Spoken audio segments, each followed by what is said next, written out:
Hi, Dr. J. Listen, Laura Janusik here with your final listening tip for leaders. Listening tip number 10, listening for leaders. Master social norms to show that you're listening. Master social norms to show that you're listening. Now, I know that this is going to be a little bit confusing at times because back in tip number 4, I told you that there was no evidence that any of the nonverbals of listening actually correlated with what was going on in the brain. And that is still true. However, in every society, there are cultural norms or social norms that are used to be perceived as polite. And so some of the listening norms definitely are used to show politeness. Think about it. When you look at people, when you're speaking, and they don't seem to be looking at you or they don't seem to be listening to you, you probably get very frustrated and perceive them to be very impolite. But they could not be looking at you because they're a reflective listener, so that would be too much stimuli, and they could be totally making meaning of what you're saying. So remember, we can't make any clear assumptions on whether somebody is listening to us or not just by looking at them. But social norms of any culture are really important. And by the way, if you travel internationally, you want to figure out what the listening norms are in the cultures that you're going to. Are you supposed to interrupt each other or not? If not, how much silence do you allow between speakers? What should you do with your eyes? There are some cultures where you shouldn't look people in the eye at all because that's really disrespectful.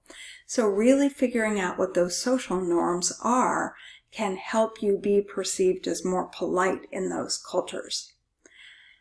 So what are the social norms in the United States? Well, the social norms do go back to those things that we've been talking about that don't really correlate with listening.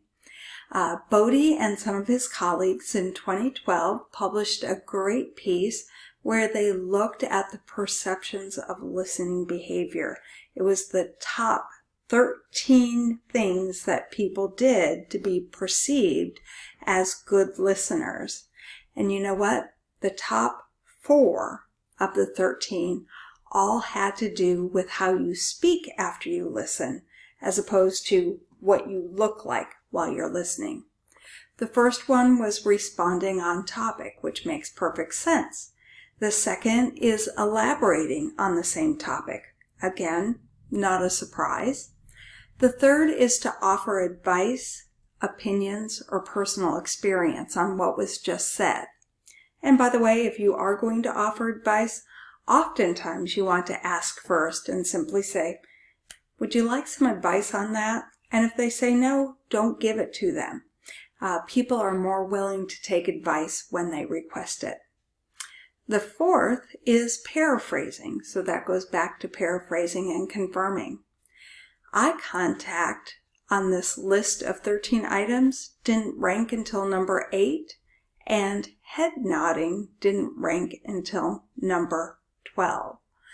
So what I want you to do, your listening tip of the day, is to go into the text and download this document that has the 13 behaviors on it, some of them being verbal behaviors. I call those verbal listening behaviors. Others of those being nonverbal listening behaviors. I want you to look through the list and I want you to identify 3 that you don't think you do on a regular basis. And I want you to start doing those 3 today. Because it is important to show others we're listening when we are listening. So that's your final listening tip. And I can't wait to interact with you again. You have a great listening day.